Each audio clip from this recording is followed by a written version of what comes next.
So today I thought I would do something I haven't done in a while, which is a refrigeration video. So basically I'm going to replace the compressor in this system because it's a poor match really. It's not giving me the cooling power that I need. Just now the evaporator's running too cold, so it's trying to get down to a very low temperature and it's not moving enough heat as a result because it's just not getting the refrigerant flow because the evaporator pressure is just too low. The capillary tube is too long. So what I'm going to do is use this compressor here, which came out of a dehumidifier I took apart about a year ago. So this compressor is going to go in. This is a better match. It's designed to run the evaporator at around about 0 Celsius, whereas I reckon the evaporator on this thing's trying to get down to about -15, -20, which for this application here, creating cold water from my air compressor is really just much too low. It's not a good match. So really what I want it to do is be taking the water down to about 1 Celsius so that the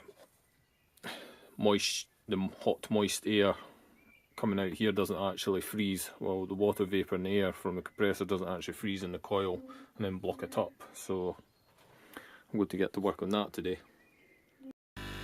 So it's all under vacuum just now, so what I'm going to do after I've finished vacuuming is I'll probably just cut the capillary tube about maybe here.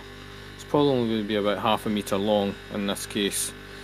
I'll take a good length off it and then solder it into there, and then I'll swap over the compressor, and that much shorter capillary tube should hopefully result in a much higher refrigerant flow and more heat being removed, because just now it's trying to take the temperature down too low. So with greater refrigerant flow I'll be able to move more heat, but the temperature won't go down as low, but the temperature will be able to drop faster because there's a greater refrigerant flow.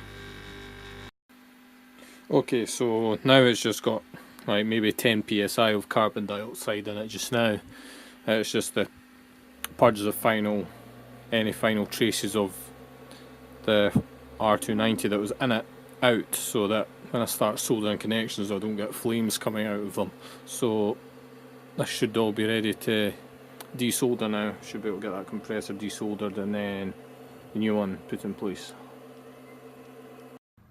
Well, the new compressor is now in place and it's got 50 psi of carbon dioxide inside it and there's no leaks, so I'm ready to vacuum all the carbon dioxide out and then put R290 in it and give it a test.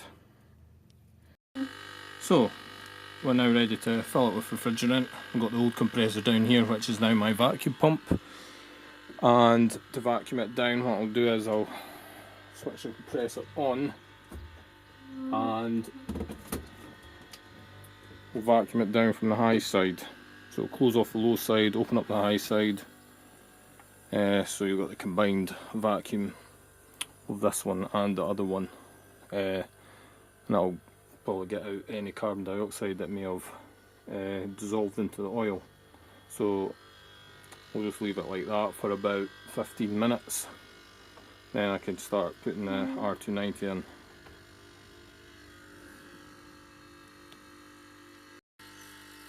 So because this isn't as effective as a proper vacuum pump, what I'd like to do sometimes is just close off the vacuum and then just open up both sides and purge through a little bit of refrigerant, and that's just going to move out any excess carbon dioxide or anything else which could be left. Just close off the low side again and vacuum that out. That just basically means that as much as possible there's just going to be refrigerant in there. Okay, now it's time to start putting the refrigerant in. So low side is open and I'm just going to just let it in from the cylinder.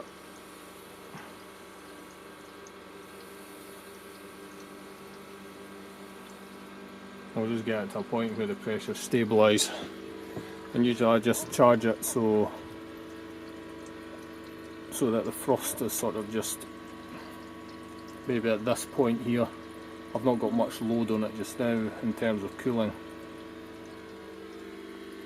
But the low side pressure is still a bit low anyway, so it's going to need a lot more refrigerant.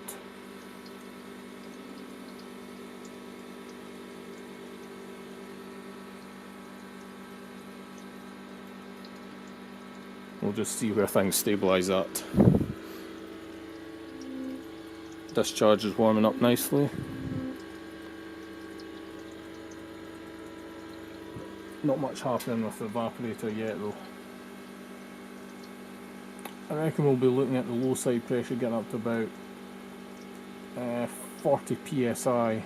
That's where I want it, because that's roughly 0 Celsius.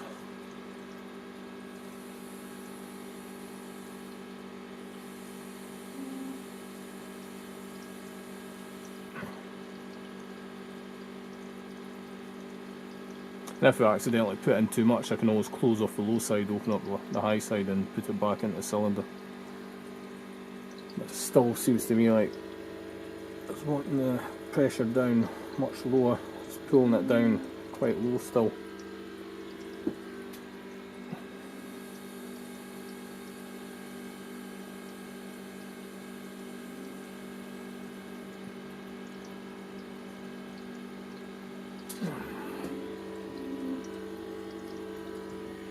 Good thing about this compressor is it's a lot quieter.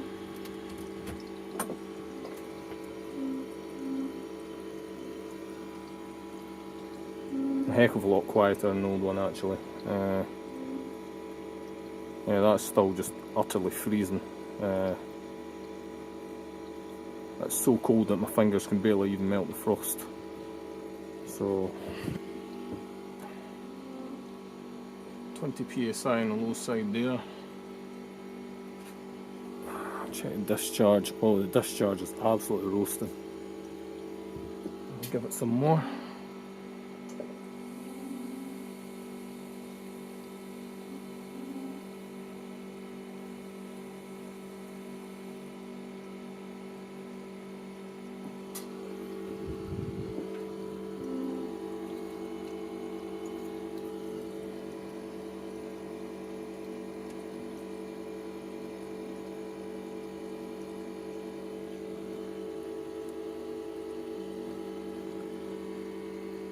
It's definitely moving a heck of a heat, because the air coming out here is quite a bit warmer than it used to be with the old compressor. So this is what's known as a high back pressure compressor, HBP, which means it's designed to run its low side at a higher pressure. It's got a greater displacement. I think it maybe needs more gas.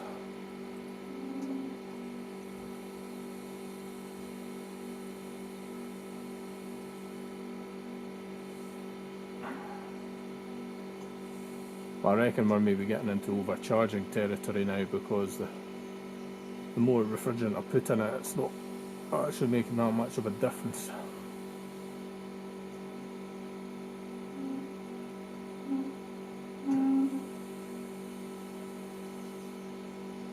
So I reckon what I could do is close off the low side and just take some of that out, because it's maybe just a bit much. So low side's closed. High side's closed just now too. If I open it up at the cylinder, I've let some of that out and see what happens.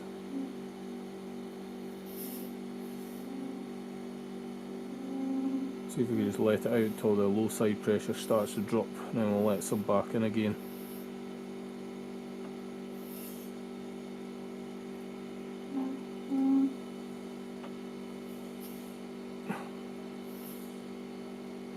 Yeah, that's the low side beginning to drop now, so we could stop that, let it back in until it gets back up to between 30 and 40.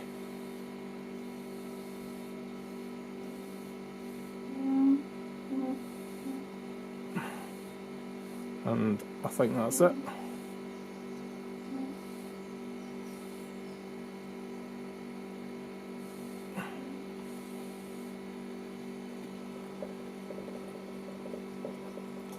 So quite often what you'll find is with the high side, another good idea is it'll be full of liquid. So it's always good to put a shut off like that on it. So you can just shut the hose off and empty all the liquid that's inside it into the low side. And just make sure that the recovery cylinder's off. With these gauges, sometimes refrigerant comes out between the handle there, just a bit faulty I think.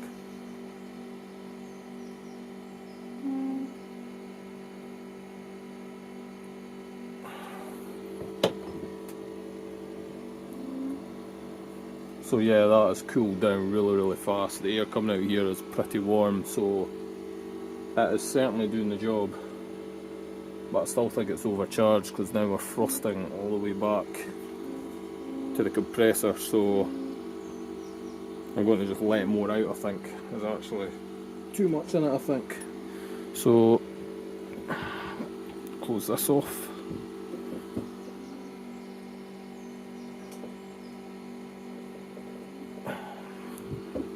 That's all opened up, so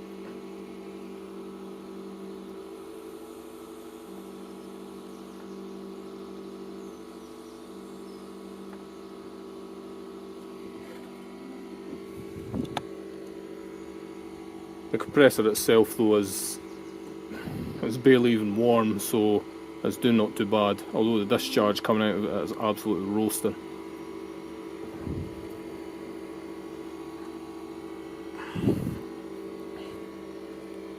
Still get the feeling it's a bit overcharged though, so, but then again maybe not. Basically how I tell it's overcharged is if it's frosting up right back to here, or it's really cold at the suction, then it's probably overcharged, so it's a good idea just to take a little bit of the gas out. But yeah, I'm definitely happy with that. It's a lot more effective than it was. It's actually managed to frost this up pretty quickly, and it's not so freezing cold that my hands stick to it immediately, so this is a much better match. We've got much greater refrigerant flow, so I can move much more heat. And that's a suction line heat exchanger where the capillary tube is just sort of soldered to the suction line, but it's not a very big one, so I doubt it's going to make much difference anyway. And the dehumidifier this compressor was in, there was no suction line heat exchanger, because I don't think you need them in dehumidifiers. But I reckon this is running pretty much perfectly now. Only thing left to do is just chuck a bit more water in here and see what happens. So it's been running for a little while now. Just there I've put more water in here, and the pressures have settled to roughly around about here, so I reckon now that it's got a bit more load on it, could give it more gas, because the high side pressure it's quite low actually.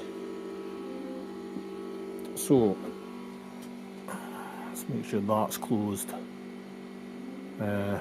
No, the high side pressure is probably fine actually. Let's just open it. I had it closed there, so that's our high side pressure.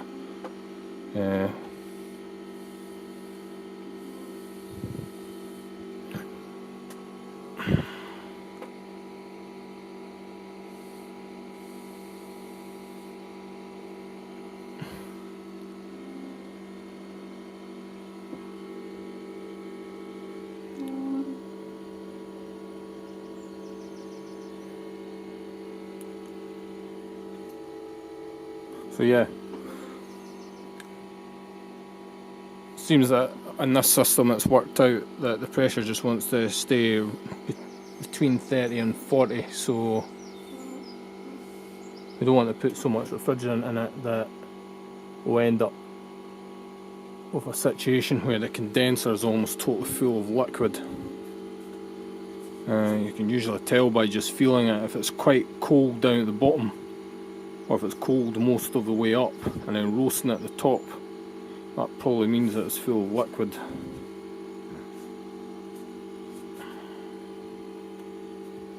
Well, it's just a case of playing around with it because each system's different.